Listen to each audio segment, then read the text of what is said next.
Buenos días.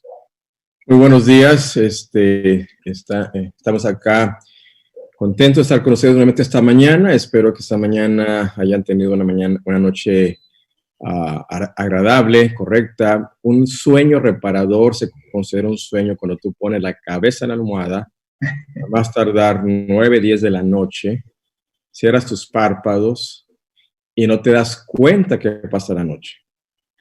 Cuando tú despiertas, da la sensación que te acabas de acostar. O sea, no te das cuenta. Es el sueño profundo. Y uno despierta en la fase de sueño donde uno va subiendo del sueño profundo al superficial y uno despierta contento. Sin ninguna sensación de falta de descanso. Cuando uno nota que durmió, cuando uno la noche la pasa dando vueltas, soñando, activo, pues el despertar es difícil y en la madrugada uno tiende a ir abajo hacia el sueño, al sueño profundo. Entonces cuando te despiertan o te despierta, un aparato te despierta, la sensación es desagradable, es de fastidio, es una sensación no correcta.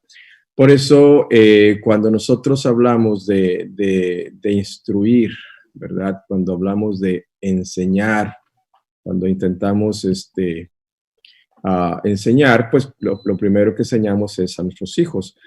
A nuestros hijos los enseñamos con el ejemplo, primeramente. El niño aprende por imitación. Por eso dice este pasaje, instruye. Y el niño de bebé, recién nacido, los primeros 3 meses, va formando un carácter. Nace con un temperamento heredado, obviamente, de los padres, de los abuelos, de los bisabuelos aún. Va a heredar este carácter, ese temperamento, que va a ir moldeándose los primeros 3 meses. Y dependiendo de cómo nosotros lo instruyamos, y el niño observa, el niño ve, el niño escucha. Todavía no hay interacción verbal con él. A esa edad él no puede contestarte con palabras, pero sí te lo contesta con su única manera de hablarte es con el lloro o con la sonrisa. Y usted ve niños que sonríen mucho, niños que lloran mucho. Y uno de los puntos interesantes que el señor Juan nos marca es que el carácter se va a formar en esos primeros meses, primeros años de vida, para que el niño se dé cuenta, se haga consciente de su existencia, que es la diferencia entre los animales y los humanos. Les hablaba de los cerebros ayer, es la conciencia de que existes. Y esto lo va a hacer hasta los más o menos 7 años promedio. Un niño se da cuenta de que del tiempo, el espacio, el lugar. A un niño de 1 año, 2 años, lo cambias de lugar o de espacio, no se da cuenta, los días. A veces uno hasta se ríe porque no saben contar los días. Pero si esos niños desde temprana edad, el viernes para ellos es muy diferente. El viernes por la tarde ya él ve que cambia la actividad de la casa. Y el sábado es un día también totalmente distinto en cuanto a cánticos, en cuanto a observar actividades, ya no escucha ruidos en la cocina, ve que todo el mundo se prepara, se viste. Y aún estos tiempos de contingencia que no podemos salir a reunirnos a un templo, pues la iglesia es nuestra casa. Y entonces el niño lo ve. Por eso los hábitos que estamos estableciendo tiene más influencia que ese don. Ese bebé nació con un don natural, que lo puede desarrollar y convertirlo en un gigante, un enano, dice esta nota, porque los malos hábitos, ¿verdad?, se pueden debilitar o torcer desde esa primera parte de la infancia. Es muy común que hablemos de la adolescencia, pero la adolescencia es un término psicológico, no biológico. Lo biológico en la mujer es la menarquia o la pubertad en esta etapa de vida, a partir ya de los 14, 13, 15 años, que la niña empieza su primera menstruación y el niño empieza a ver sus caracteres secundarios. Se llama pubertad biológicamente. Y la pubertad, que llega a ser ya el joven maduro y el adulto joven, adulto mayor. Pero los psicólogos metieron una etapa que no existía, que no existía en la historia de la humanidad. Metieron la adolescencia. Eh, y esa es una etapa emocional. Cuando el niño se siente que no pertenece al grupo familiar porque no le agrada la familia donde está viviendo, entonces busca referencias externas de otro estilo de vida. Porque este estilo de vida que tú me das no me agrada, no me gusta, porque el mundo me dice que hay otro estilo de vida y lo quiero vivir.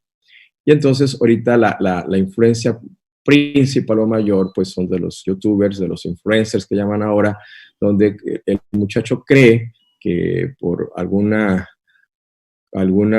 suerte o casualidad de subir algún video o alguna idea al internet puede ser millonario, puede ser rico.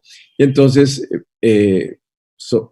viene esta etapa que no es natural. Si vemos en nuestra Biblia la vida de Jesucristo, cuando era niño, dice que crecía y se fortalecía en gracia para con Dios y para con los hombres. Y cuando ya pudo agarrar una herramienta, empezó a activarse en las labores de la casa y en el oficio de su padre terrenal. Pero entonces podemos concluir que Jesús no tuvo esa duda de que quién iba a ser o qué iba a hacer con su vida. Recuerden que cuando fueron al templo, era un niño todavía, 10, 12 años promedio, y él ya estaba seguro de quién era, qué quería en la vida y qué iba a hacer en la vida. Entonces no tuvo esta etapa emocional que muchos consideran normal como adolescencia, porque encontramos que hay gente de 40 años, 50 años que adolecen aún todavía de un plan de vida, de un estilo de vida saludable. Y entonces viene esta palabrita asedia, asedía, pigritia, pereza en latín, que es el descuido, ¿verdad? O en realidad de acciones, movimientos o trabajos que ya tienen otros nombres más peyorativos como flojera, granería, holgazanes.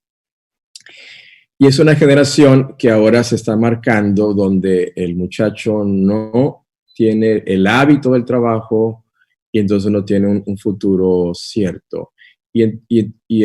La búsqueda de un placer inmediato, la búsqueda de un estímulo inmediato por medio de todo lo que vemos y observamos. En el mundo se considera que hay estos muchachos que le llaman ninis, más de 70 millones de muchachos en todo el mundo. Se asocia con pobreza, pero también se asocia en todos los niveles sociales existe. Y las mujeres son más propensas a convertirse quedarse en esta etapa de la vida, ¿verdad? Y se considera que de los 1.000 millones de jóvenes en las 7 décadas, solo 40% van a tener una plaza laboral.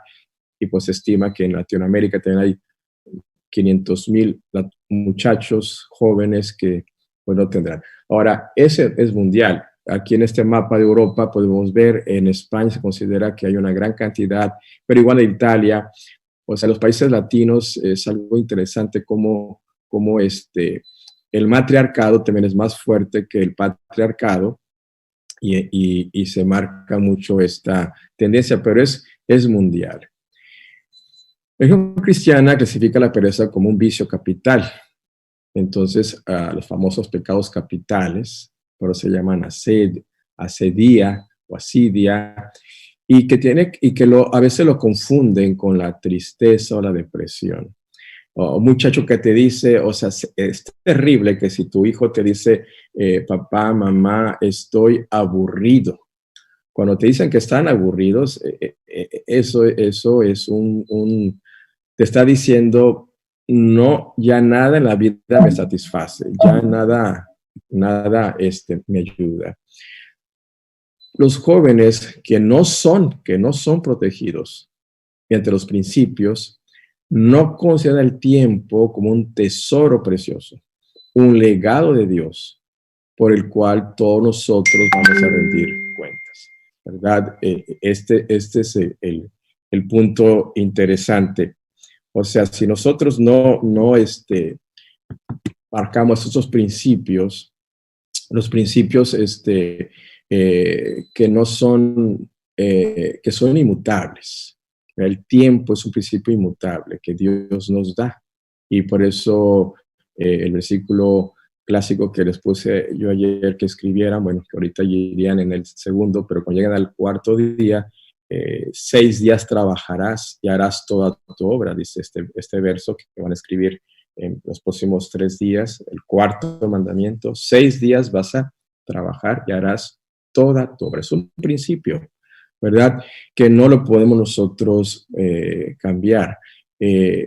Entonces los padres dicen, no podemos cometer un pecado más grande que descuidar las responsabilidades que Dios les ha dado al dejar a sus hijos sin nada que hacer.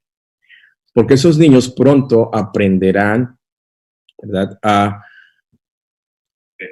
Aprenderán a amar la sociedad y crecerán hasta llegar a ser hombres y mujeres inestables, inútiles. Es muy común que los reclutadores de trabajo que buscan personas para un trabajo, que me comentan, de pacientes que se dedican a eso, yo les pregunto, ¿y cómo está el mercado laboral de los muchachos? Dice, es un problema, dice, porque los muchachos actualmente, jóvenes que sí estudiaron, pero que en un trabajo se aburren, quieren buscar un trabajo, están ahí un año, 2, 3 años y se van a buscar otra empresa o quieren viajar, quieren horarios muy complejos, muy quebrados, quieren trabajar ahora desde la casa y es muy difícil. Y también cuando llegan a una relación interpersonal, cuando llegan a buscar establecerse en un matrimonio, pues la idea actual pues ya no es hacer algo formal. Vamos a vivir juntos, vamos a ver qué pasa, a ver cómo nos va. O lo clásico que pasa también es de que cada quien en su casa y nos vamos de vacaciones juntos. Entonces, todos estos costumbres que estamos viendo, todos estos cambios en la sociedad, pues quizás vienen mucho de esto, de lo que está escrito decía hace ya más de 100 años. Descuidamos a los hijos, no podemos, no hay deberes. Por eso es una gran crueldad, decía este escrito, permitir que los malos hábitos se desarrollen y entregar la ley en las manos de los niños y que ellos decidan qué van a hacer, ¿no? La iglesia pregunta, ¿qué quieres comer? ¿Te gusta? ¿Qué deseas? O sea, como que los padres somos los esclavos y los niños son los tiranos. Y el niño llega y decide y ordena y marca horarios y marca todo. Y eso es un error tan grande que estamos cometiendo o que cometimos y que es difícil a veces de romper. Y cuando ya vemos a estos muchachos a los 30 años de edad que despiertan y dicen, doctor, ¿qué hice con mi vida? ¿Qué hice con mis años de vida? Y algunos me ha tocado en el consultorio, en la oficina, estar con los padres y ellos y voltear a ver a la mamá sobre todo, ¿verdad? Y reclamarles tristemente que pues, ¿por qué no me educaste? ¿Por qué no me dijiste? ¿Por qué no me obligaste? Es interesante. Hay estudios que esta doctora hizo en ver en los cerebros de unas ratitas la relación entre grasas omega 3 y la depresión. Ella quería ver esa relación de este tipo de grasa especial y la tristeza. Y entonces, yo no sé cómo agarran las ratas para determinar que estaban tristes, pero eran ratas deprimidas que no querían ya interactuar su forma natural como ellas se comportan. Las comparaban con ratas normales. ¿Y qué encontraron? Que encontraron que las ratas tristes, las ratas deprimidas, ratas que no tienen ya ganas de hacer nada, que ya no hacían las actividades propias de su especie, encontraron una sustancia muy alta en su cerebro, un ácido, el ácido araquidónico. Y este ácido araquidónico es un derivado o es la basura, por así decirlo, o viene del metabolismo de una grasa de cadena larga que no es saturada, o sea, no es de origen animal, es una grasa no saturada, llaman grasa omega 6. Y entonces fue la sorpresa de esta doctora el ácido araquidónico es muy común en todo lo que es las carnes procesadas, de pavo, de pollo, puerco, res, todo lo que es procesado, pero también se encuentra muy abundantemente en todo lo que es lo que llaman chatarra, todo lo que, porque el omega 6 son los aceites de maíz o de cártamo, ¿verdad? Que tienen mucho omega 6 o de palma, son los que se usan en la producción de todo lo que son frituras en general que se venden o panes o galletas o todo lo que es comida chatarra. Asombrosamente encontraron que la diferencia principal eran los tipos de grasa, los niveles de omega 6 y los niveles de omega, y no los de omega 3. O sea, ella creía que era la deficiencia de omega 3 lo que causaba la depresión, y no, la sorpresa fue que era que tenían mucho grasa omega 6 en su cerebro estas ratas, y cuando lo trasladamos al humano, cuando un niño, su base de dieta son frituras o son aceites procesados o productos de aceites procesados, pues también hay un cambio estructural en su cerebro, y si además de que no le induje hábitos correctos, su cerebro está alterado químicamente, pues para ese niño es bien difícil, aunque él se motive, él nunca va a haber motivación, nunca va a haber ganas de hacer nada. Entonces encuentran que el omega 3 no es que estaba bajo, ¿verdad? Sino que estaba este ácido muy aumentado en la sangre, y esto fue algo inesperado, dice esta doctora. Por eso ahora se dice que este estudio marca un cambio en el tratamiento aún de las depresiones. Y el omega 6, les comentaba, está mucho en los aceites clásicos que se usan en la cocina, ¿verdad? En las carnes es muy común. El omega 3 está en lo que son semillas, linaza, principalmente es el que tiene más omega 3, pero también las nueces, las almendras, el aceite de olivo contiene mucho, las semillas de girasol, de calabaza, todas semillitas contienen mucho omega 3. Entonces, ellos decían, aunque es bueno comerlas, pero decían, el estudio dice, tú puedes aumentar mucho el omega 3 en tu ingesta pero la depresión no se va a quitar porque estás consumiendo mucho omega 6. Entonces, la idea es quitar ese omega 6 de tu dieta o bajar ese omega 6 de la dieta, sobre todo en personas que tienen la tendencia mucho a la depresión. Adicción. Este video. Hay una droga usada en las salas de urgencias llamada Novoxon. Se usa para sobredosis de heroína. Quien llega con una sobredosis de heroína comatoso se muere. Si lo inyectas con la droga, bloquea los receptores opioides del cerebro. La heroína no surte efecto y despierta.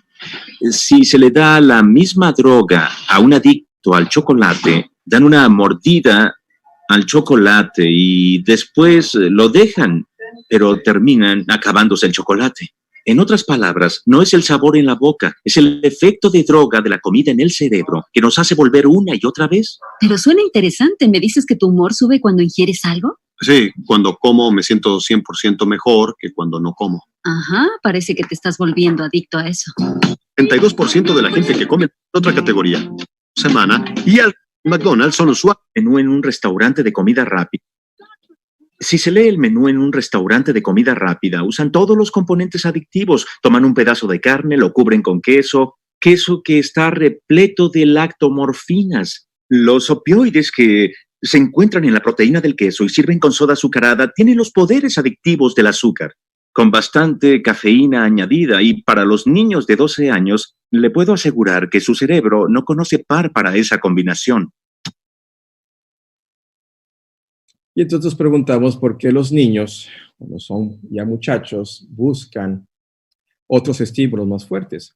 Cuando uno está a un niño, como este doctor decía, el problema del alimento, de la pizza, de la hot dog, de la hamburguesa, del pollo frito, de las fritangas, del huevo frito, pues no es más allá del efecto colesterol, triglicéridos, daño cardíaco, hepático. No. es un cambio químico en tu cerebro que estás generando. O sea, el niño está generando una explosión de endorfinas en su cerebro, un sobreestímulo. Entonces el niño quiere estar sobreestimulado. Por eso este niño, la tendencia a aburrirse, a deprimirse es muy fuerte. Entonces el niño tiene que estar estimulado con imágenes, con sonidos, con músicas, con sabores.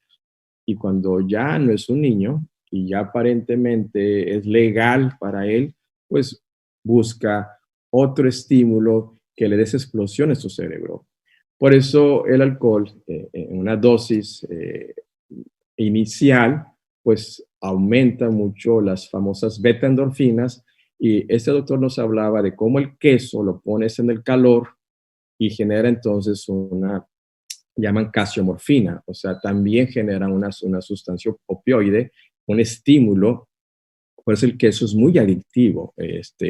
Cuando uno hace una transición en la alimentación, dices, dejo las carnes, dejo el puerco, dejo el pollo, pero el queso a veces lo reservas porque causa una gran síndrome de abstinencia.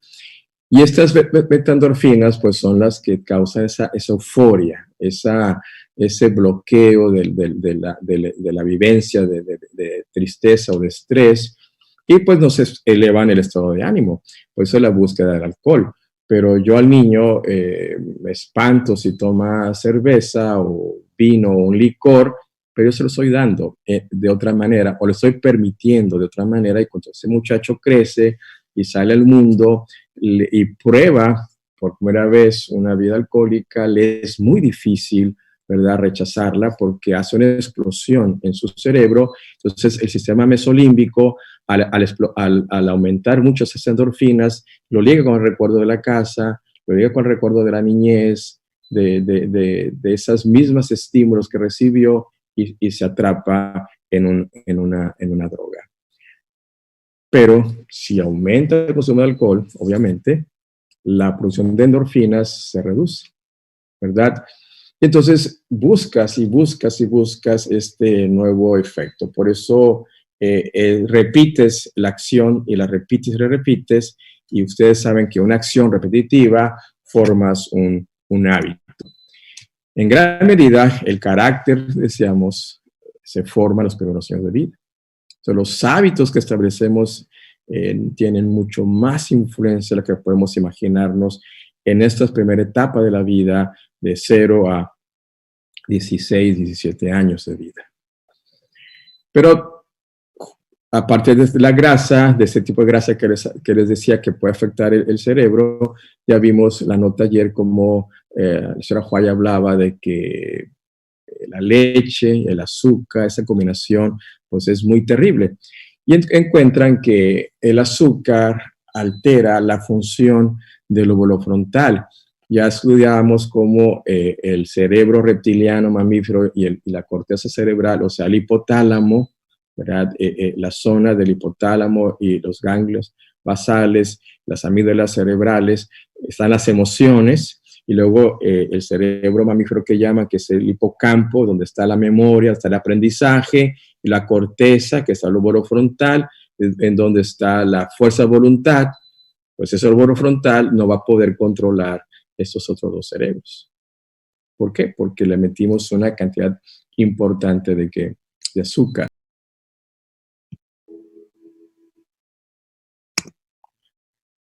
Por eso, ahora que nos preguntamos, dice esa nota, ¿por qué nuestros hijos son tan difíciles de encauzar de lo que nosotros fuimos? Cuando en la mayoría de los casos, nuestra propia dirección, y esta nota es muy fuerte, porque es dirección criminal, lo has hecho así. La clase de alimento que pones en la mesa y que obligamos o que insistimos, ¿verdad?, que ellos coman, continuamente está excitando ese hipotálamo, ¿verdad? Lo está excitando, lo está estimulando. Entonces, debilita el lóbulo frontal.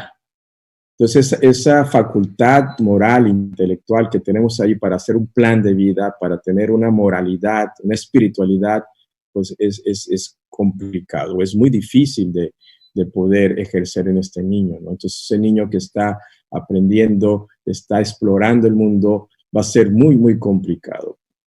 Es una conducta muy, la nota dice, muy criminal, ¿no? La señora Huay, ella cuenta una anécdota que iba en un tren a un campestre. Iban en el tren, iban ahí viajando para ella dar una plática en ese campestre, Estados Unidos. Vemos los años 1800, finales 1800, y en el vagón iba otra familia allí, y era una niña, dice, y pues tú ves esas niñas muy inquietas, muy voluntariosas, y abrieron sus loncheras cada quien, y ella empezó a comer unas frutas que traía, una manzana, si mal no recuerdo, comentaba ella, y la niña lo vio y dijo a la mamá, quiero manzana, y quiero manzana, y quiero manzana, y no era difícil controlarla, la mamá no traía manzanas, y la niña se puso una rabieta, y llegaron al campamento, ella dio la plática, la conferencia, y la sorpresa de esta señora que iba con su niña, pues también iban al mismo campamento, iban al mismo lugar, ella no conocía a señora Huay. Entonces se sorprende que pues, la que dio la conferencia era una persona que conocía mucho de estas cosas, y se le acerca a la señora Huay y le pide un consejo. La Huay menciona que se acerca a ella y que ve que le está dando a comer pepinillos. Los americanos son muy dados a comer cosas encurtidas, que es verdura, un pepino en vinagre. Y ella marca cómo ese alimento, y hablaba de un pepino en vinagre, cómo cambia químicamente el cerebro de la niña, y es muy difícil encauzarlos. Entonces, ahora, si la señora Huay viera en la industria cómo ha modificado los productos, hay una explosión de químicos en nuestro cerebro. Entonces, el lóbulo frontal, pues, donde está la espiritualidad, donde está la moralidad, donde está la fuerza de voluntad, pues no va a poder funcionar. Y hay efectos que médicamente se han descubierto como lesiones en el lóbulo frontal, pues interfieren con la capacidad para poder hablar, para poder interaccionar socialmente. Son personas que son difíciles de poder tener una inclusión social, o aún en la acción de actividades de movimiento. Pero nosotros le llamamos que son vagos, ¿verdad? Que son niños flojos, pero muchas de esas tendencias que tienen, pues obviamente vienen de esa mala alimentación y actividades que no son correctas.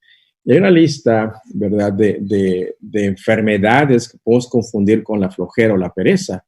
Y ahora se llama de espectro autista, o sea, ya no es el autismo clásico que conocimos o que estudiamos en la carrera hace muchos años. Ahora todo cambió y hablan de un mosaico de diversidad de comportamientos, y le llaman todo eso autismo ahora. Es un espectro muy, muy grande de cambios en la forma, en la acción. Yo platico mucho con maestros, yo tengo pacientes maestros, psicólogos, neuropsicólogos, y les pregunto cómo ven todo esto. Me dicen, doctores, que esto ya nos rebasó. O sea, cada niño es una complejidad de comportamiento, de pensamiento, de acción, y es un caos. O sea, el salón de clases ahora es un caos.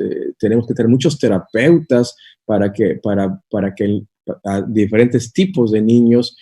Y entonces viene el Asperger, viene la fibromialgia, que son más en adultos, donde el médico no le entiende a la persona y se queja de dolor muscular, que le duele todo el cuerpo, que no le dan ganas de hacer nada en la vida, y están tirados en la cama y muy frustrados porque ningún médico les entiende, ni medicamento les ayuda. Y claro, la fatiga crónica, que es otra enfermedad nueva, emergente que sale, personas que tienen un cansancio extremo.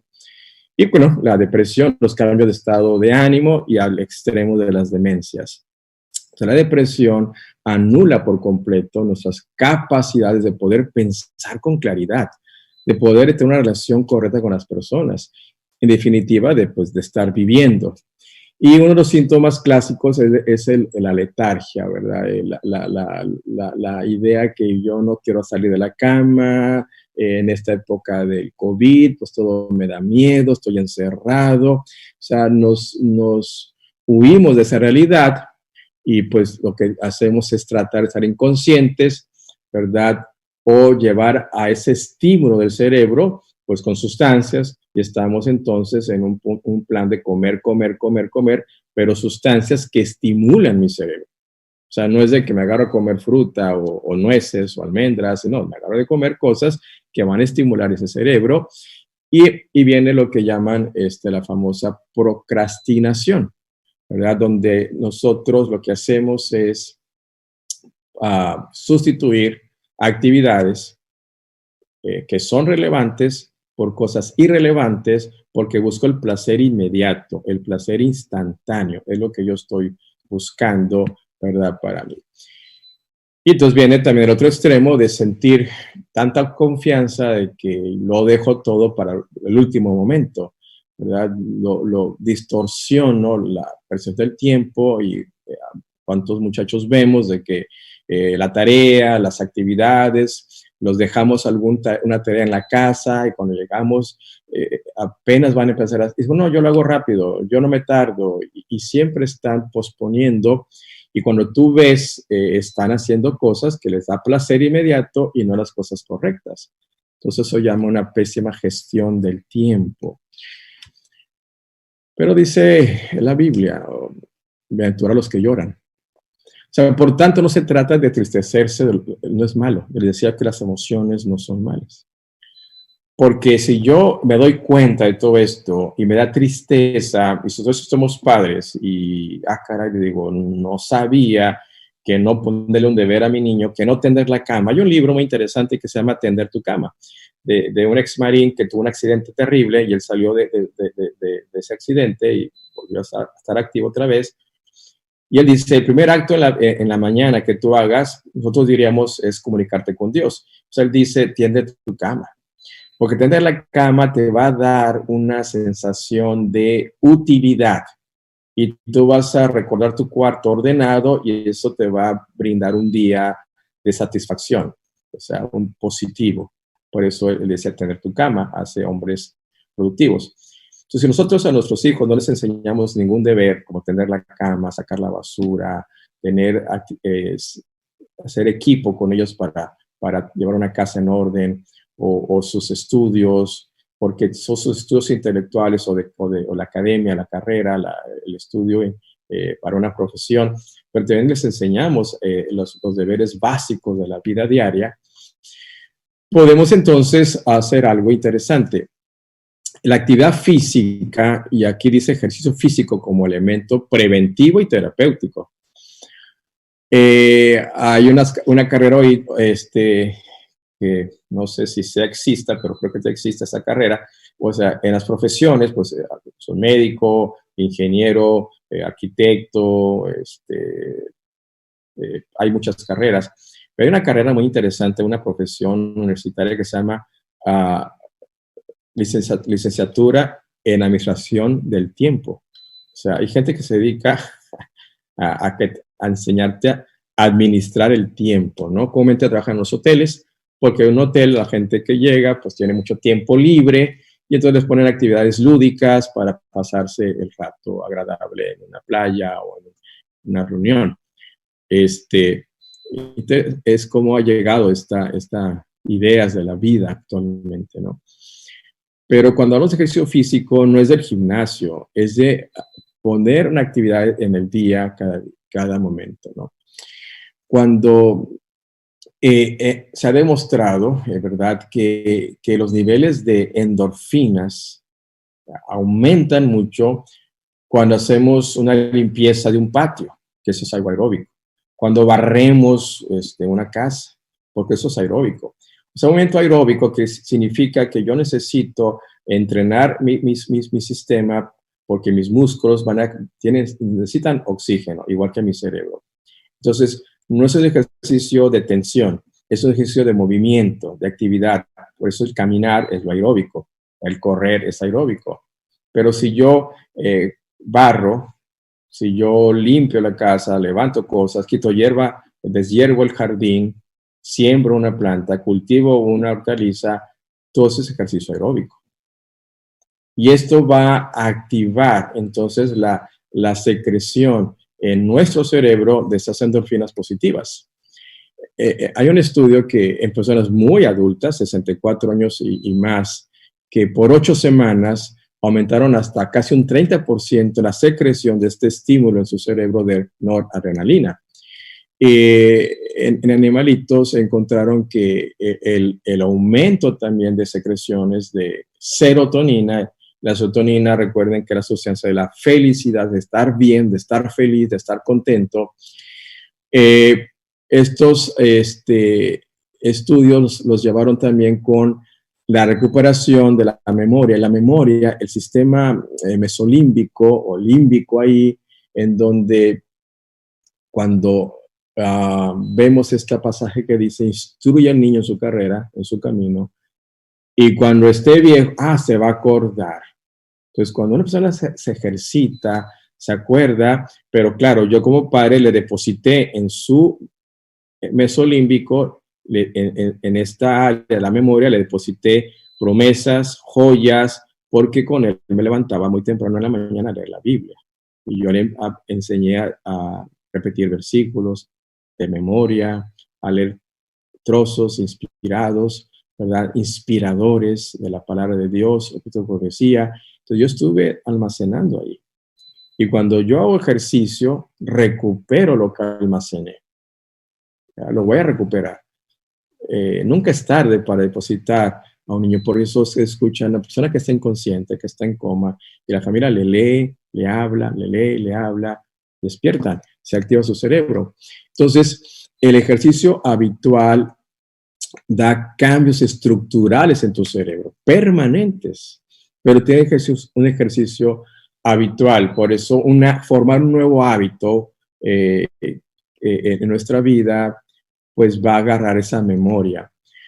Hicieron 4 tipos de ejercicios en condición acrobática, forzaron el ejercicio, dijeron hagan cuando quieran ejercicio, y dijeron no hagan ningún ejercicio. Estamos de ratitas, ¿no? Entonces, interesante. Y como los investigadores ven que el ejercicio físico, la corteza cerebral, hay mayor oxigenación, hay una vascularizar, significa crecen vasos sanguíneos, ¿verdad? Para trabajar con esta área.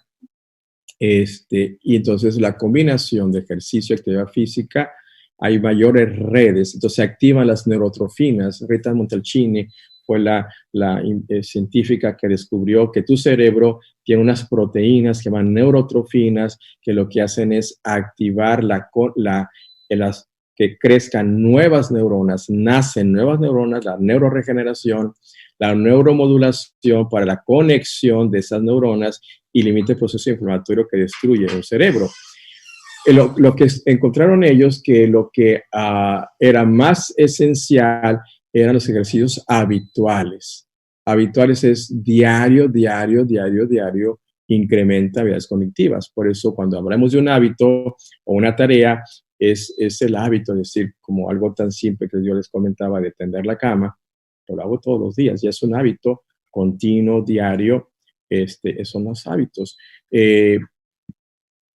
Estas beta-endorfinas que te dan placer, ¿verdad? Que te dan la sensación de bienestar, es generado cuando hacemos una actividad física. No lo hacemos cuando estamos acostados, no lo hacemos cuando estamos viendo un programa deportivo en televisión, no lo hacemos cuando estamos jugando un videojuego. Esto no va a ser así.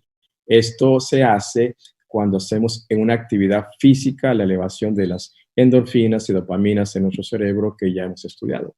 Entonces, cuando hacemos ejercicio, hay una estructura que se llama núcleo accumbens en nuestro cerebro y es una serie de endorfinas. Y cuando tú haces entrenamiento habitual, pues se duplican, se doblan, se generan el doble de sustancias en tu cerebro que te dan esa sensación de estar bien, de estar satisfecho, de estar alegre. Cuando tú ordenas un cuarto y lo pones todo en orden, cuando tú barres una casa, cuando tú lavas los platos, cuando tú lavas el carro, cuando tú haces una actividad que es no solamente lúdica, porque cuando haces cosas lúdicas únicamente, o sea, cuando te vas a una caminadora a caminar sin fin, sin llegas a ningún lado, pues sí es ejercicio, pero no se doblan la generación de endorfinas. O sea, porque igual puede ser un gimnasio y lo que haces es verte al espejo y decir, ay, qué hermoso me veo, qué músculo tengo, ya no tengo abdomen, o las mujeres ya tengo esta parte del cuerpo más abultada. Entonces, eso no da, eso son placeres cortos, son estímulos muy cortos que tienes que estarlos repitiendo y por eso llegan a la vigorexia. O sea, llegas a tener un hábito de un gimnasio, pero es únicamente para el complacimiento, o sea, el egoísmo, el de ver un cuerpo y ni siquiera es por salud. Estos estudios se hablan porque, bueno, hicieron con ratitas, pero cuando forzaban el ejercicio, los dejaban libres o les hacían un ejercicio ya ordenado. Cuando tú involucras la mayor cantidad de músculos o grandes grupos musculares y lo haces por lo menos de media hora a una hora, por lo menos 3 veces por semana, por eso el hecho de hacer labores en el hogar, que pareciera ya algo arcaico, ¿verdad? Decir, es que me voy a arreglar una casa, o sea, un niño, o sea, es increíble como sea un niño ahorita, muchacho de 14 años, hombre, le dices, vas a lavar los platos, es un escándalo, ¿no? Se cae en una depresión. Vas a barrer el cuarto, vas a lavar tu ropa, vas a hacer el jardín, es interesante. Claro, el ejercicio también te va a dar una tonicidad en tu corazón, vas a mejorar lo cardiovascular. Con la edad, hay una fórmula para hacer ejercicio, porque también podemos caer en un exceso, y ya sean niños o adultos. La fórmula es 2:20 menos la edad. Esto te va a dar una constante. Entonces, si yo hago la resta a mi edad de 2:20, esa constante, tu 100% frecuencia cardíaca máxima. Eso tú lo multiplicas por 8 y es el tope de ejercicio de frecuencia cardíaca que puedes tener.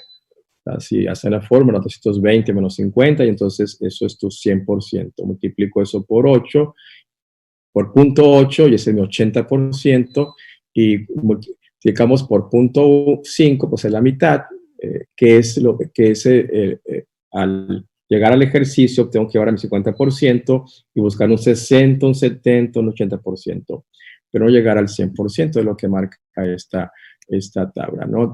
Cuando hablamos también de ejercicio, hablamos del peso, pues podemos quemar calorías, pero medio kilo, pues son 3.500 calorías que tengo que quemar. Si hablamos de 1 kilo, son 7.000 calorías que tenemos que quemar, y eso significa 1.000 calorías diarias que quemar si quiero yo quemar 1 kilo de grasa, que no es sencillo, porque para quemar 1.000 calorías diarias con solo ejercicio tendría que caminar 119 kilómetros a la semana. O sea, caminar rápido o correr 17 kilómetros al día, que pues no es sencillo, aunque se puede hacer, gente que lo hace. Por eso quemar 1 kilo de grasa no es sencillo, no es fácil. Sumarlo a tu cuerpo es muy rápido y muy fácil. Quemarlo no es tan sencillo. El ejercicio, cuando lo hacemos, si somos personas ya de 45, hombres y mujeres de 55 más menos, podemos hacerlo progresivo. 20 minutos, 30 será la sesión mínima, 4 sesiones por semana. Hay que obviamente hacerlo algo individual. Hay que calentar, flexiones, ¿verdad? Estiramientos para poder trabajar con la masa muscular y no se lastime. Acabamos el ejercicio y otra vez estiramientos, flexiones y extensiones para enfriar nuestros músculos y no lastimarnos.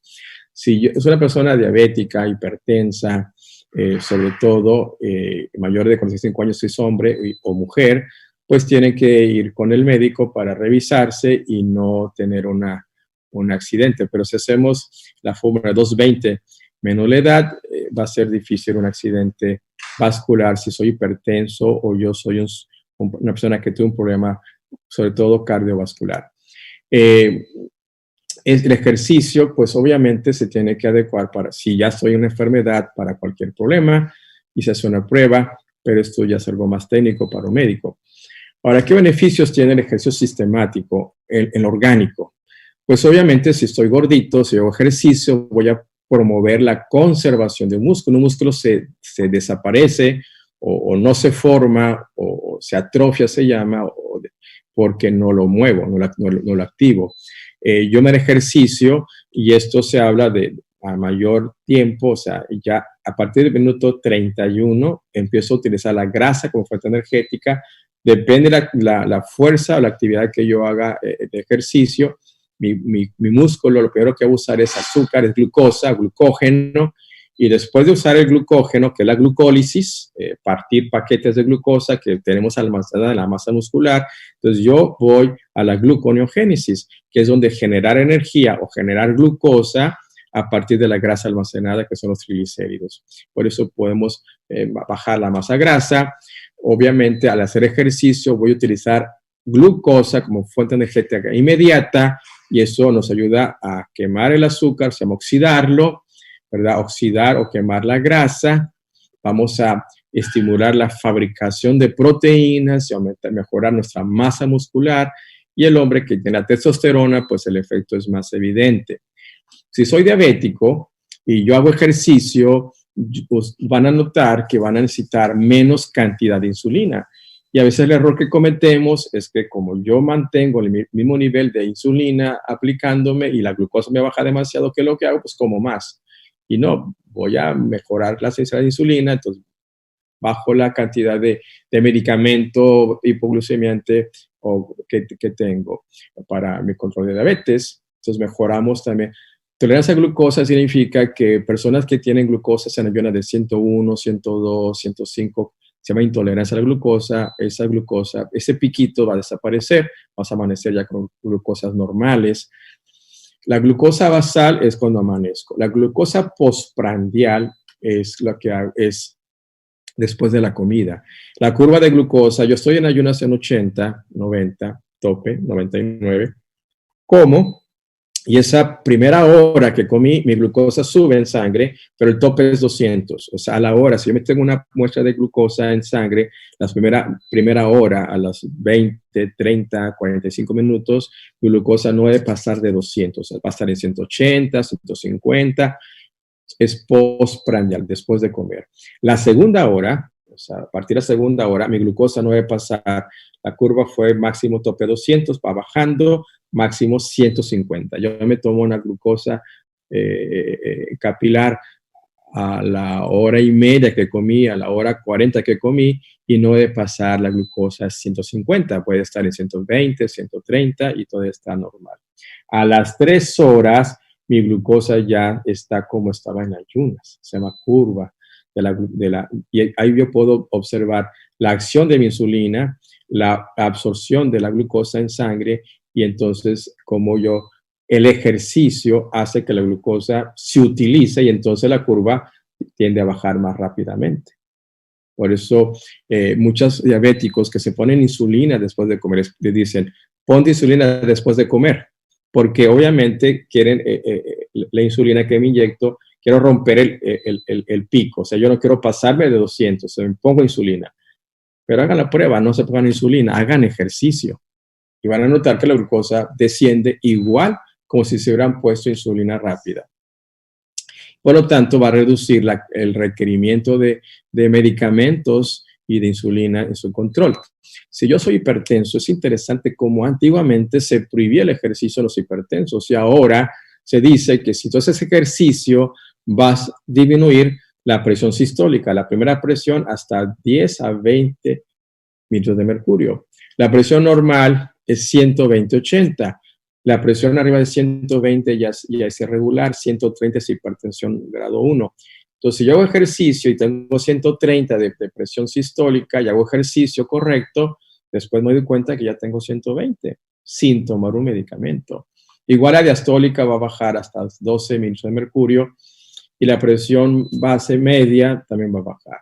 Esto es interesante en todas las edades, pero el impacto yo lo he visto también mucho en personas ya de 60 y más que nunca en su vida habían hecho una actividad física. O sea, que no habían hecho ejercicio.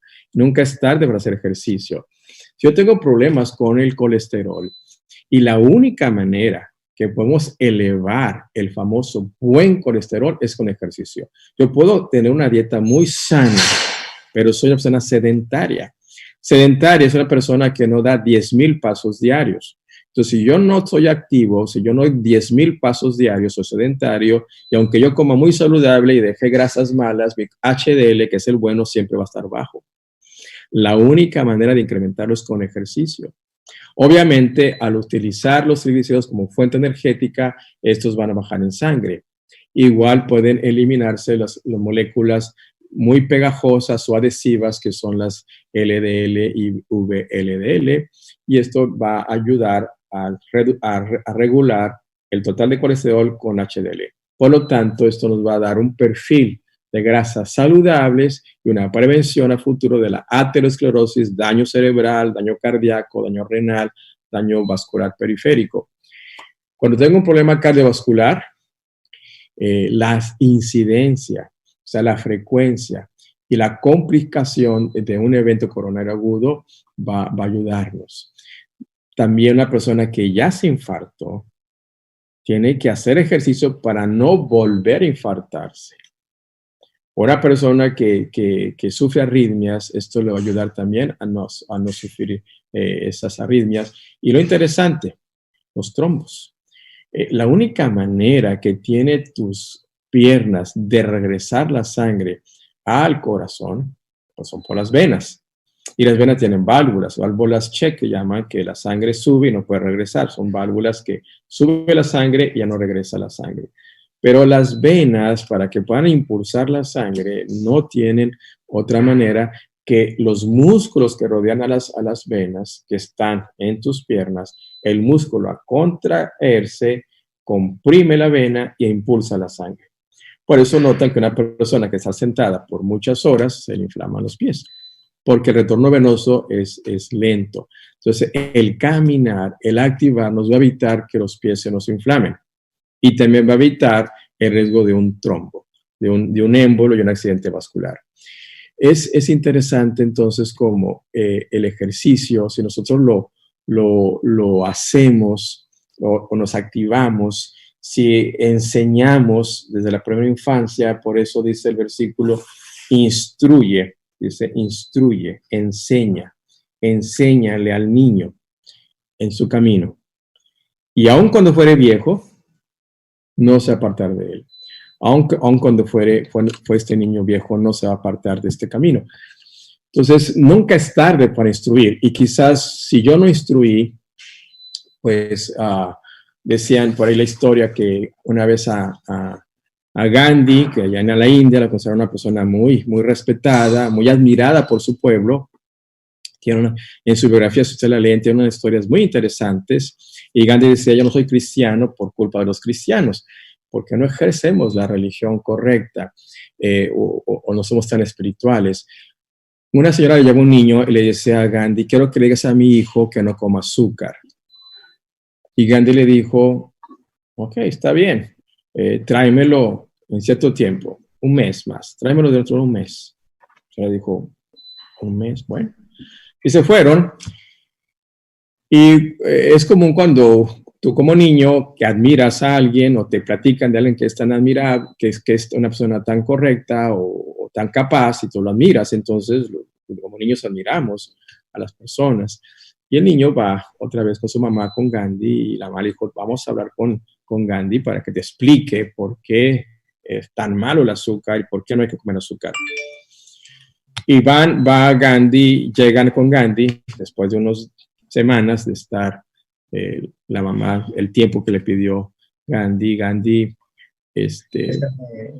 regresa, están con él y le dice la mamá a Gandhi, dígale, ahora sí, traje a mi niño. Y Gandhi lo ve y le dice, niño, no comas azúcar. Y es todo lo que le dice. No se queda. Bueno, ¿por qué le dices ahora? ¿Por qué os lo dijiste hace un mes? No más dijiste eso. Entonces Gandhi le comenta, mira, yo tuve que primero dejar de comer azúcar para poder decirle que no coma azúcar. Yo tuve que primero hacerlo, ¿verdad? Entonces, si yo como padre no lo hago, pues va a ser complicado, ¿no? Que mi niño lo haga. Va a ser difícil que el niño deje de comer azúcar, que es comer chatarra, que es comer quesos, que es comer sustancias que están sobreestimulando ese cerebro y están condicionándolo a un extremo, ¿verdad?, de vida donde él lo estamos metiendo a un problema emocional que es la adolescencia, que no debe de existir, porque Cristo no tuvo adolescencia y es nuestro ejemplo máximo. Por eso en la Biblia está la respuesta, ¿verdad? Dios tiene la respuesta en nuestra vida cotidiana, pero nunca es tarde para hacer cambios personales y influir con nuestro ejemplo a nuestros hijos. Dios nos bendiga. Al pastor Libardo, gracias, doctor, por esa magistral explicación, por recordarnos. Yo soy padre de una niña, 15 añitos tiene ella. Sé que son muchos los padres que están conectados, y para cada uno de los amigos que son padres, que tienen sus hijos en casa todavía, consideramos que es muy oportuno poder esas recomendaciones tenerlas, pastor Libardo, ¿ah? Herencia de Jehová son los hijos. Tenemos una administración, tenemos un deber, una responsabilidad, y Dios finalmente nos va a pedir cuentas de qué hicimos con la administración y la educación de los hijos. Vivimos en una sociedad donde el mundo quiere influir mucho en cómo educarlos, pero nosotros como cristianos tenemos suficiente luz, primero en la palabra de Dios y segundo en los libros, en los escritos proféticos, para que nos dirijan. Entonces creo que hay unas preguntas por allí, Pastor Cruz. Sí, pues, acá hay una. Yo aquí tengo una de primeras. Dice, ¿qué efecto, para qué sirve? A ver, digo exactamente cuál fue la frase que utilizó la persona. Dice aquí, ¿qué efecto tiene la metformina en el cuerpo? ¿Qué función cumple la metformina en el cuerpo? La metformina es de los primeros medicamentos que se dan cuando hay intolerancia a la glucosa, prediabetes o diabetes. El efecto es sobre el hígado, no sobre el páncreas, ¿verdad? El páncreas se genera la insulina, pero el hígado es el almacén de la glucosa. Entonces, cuando tenemos unas horas después de comer, yo le decía, cuando yo como, mi glucosa sube, pero luego baja. A las 2 horas ya bajó regularmente mi glucosa. Yo soy activo, mi cuerpo ocupa glucosa. Entonces, el hígado saca la glucosa. Viene la glucólisis, la glucosa en sangre vuelve a subir, pero porque el hígado la está dando. Entonces, viene la metformina y bloquea esa acción. O sea, la metformina bloquea que el hígado dé glucosa a tu circulación. Y es la idea de que la glucosa no suba después de comer, 2 horas después de comer. Y en teoría, la metformina ayuda a quitar el hambre, porque si yo después de 2 horas o 3 de comer, mi glucosa va bajando, la sensación de hambre se despierta y por eso quiero comer, porque mi glucosa bajó muy rápido. Entonces quita el hambre y como yo no estoy secretando glucosa por mi hígado, yo tengo que utilizar la grasa como energía. La metformina técnicamente se considera que puede quitarte el hambre y quemar la grasa. Pero estamos saboteando la función del hígado. La metformina es un químico que va a sabotear la función natural de un hígado de la glucosa postprandial. Por eso hay efectos secundarios que hay que tener cuidado en el uso de este producto. Okay. Muchas gracias. ¿Qué más? ¿Qué otra inquietud por allí hay, Pastor Libardo? Buenos días. Bueno, aquí, doctor, en el día de ayer, está conectado hoy la señora Nidia Esther Cantillo Camacho. Ella dice que sobre el tema de ayer le quedó una inquietud de cuánta cantidad de bacilo debemos ingerir diariamente. O si no es diariamente, sino X cantidad de tiempo. Se hablan, le decía yo ayer, ahorita ya hay una gran despertar en la observación de trabajar con el intestino, con el colon, donde antes no se hacía. Y en la industria ustedes van a encontrar mucha cantidad de probióticos en la industria de la de las farmacias. Entonces, yo les comentaba, tienen que buscar que tengan 3 tipos de lactobacilos, no solamente uno, que tengan 3. Y hablamos de 50 millones en adelante, entonces hay 75 billones, ¿verdad? 50 billones, o sea, son 50, 75, o más. Pero lo mínimo que se cuenta es que sean 50 billones de lactobacilos, pero lo más importante es que sean de 3 tipos de lactobacilos, que no sea nada más un solo lactobacilo que vamos a ingerir. Y se ingieren en cápsulas, en polvo, en ampolletas. Y en cualquier farmacia regular los van a encontrar actualmente. Esto ya es muy común prescribirlo en la medicina. Ok. Oye, pastor, mira que mirando aquí, a ver que hace tantos años Dios inspiró a nuestra hermana Elena G. de White en algunos conceptos de pronto tan sencillos, pero tan útiles para hoy en día. Nunca nos imaginamos ahorita en medio de este encierro que están muchos de los jóvenes, es donde como padres oramos a Dios para que todos nosotros como padres podamos tener los correctivos, hacer ejercicio, hacer un aseo general, ayudarles a poner a hacerle tareas, a hacer aseo en la casa, a tenerles un horario para que se levanten, para que se acuesten, para que coman. En nuestras manos está también, en medio de esta cuarentena, como padres, tener los correctivos necesarios, Pastor Libardo. Bien. Así que, hermanos, hoy el reto es los 10,000 pasos diarios. Sí, señor. Para generar el colesterol bueno. Así es. Está bien dicho, ¿verdad? Correcto. Lo único que genera el colesterol bueno es caminar. Hacer ejercicio. Okay. Y el mejor ejercicio para las personas que ya estamos arriba de los 50 no es correr, sino caminar.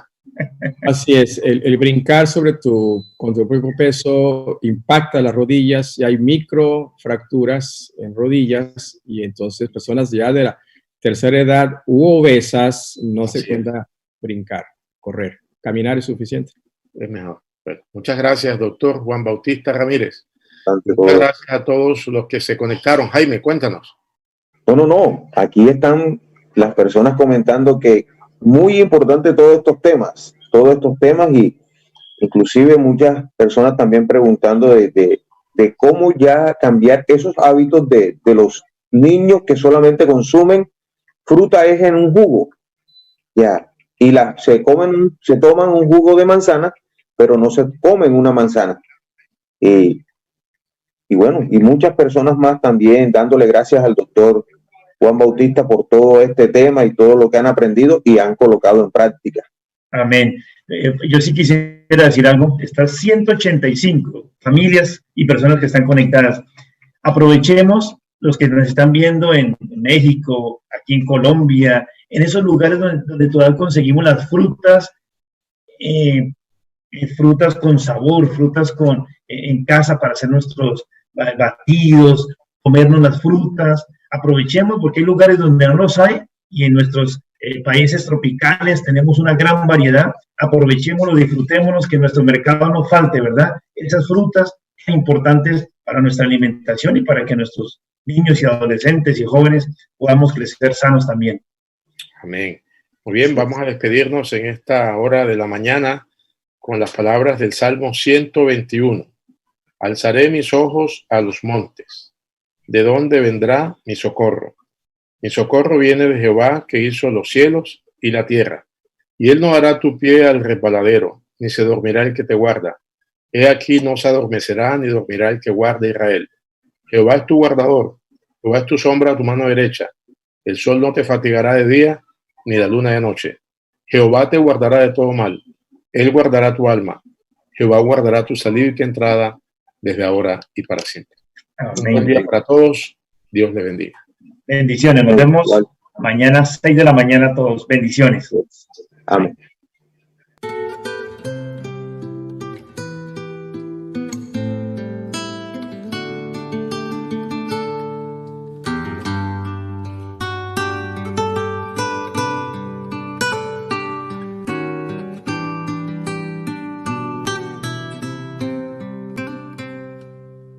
Rendido a tus pies, yo quiero estar, mi Jesús. contemplando tu rostro con tu mirada de amor y abrazarte con ternura como siempre lo haces tú y decirte que te amo como me lo dices tú. Quiero servirte, Jesús, como me enseñaste tú. Quiero darte mi vida como me la diste tú, oh, tú.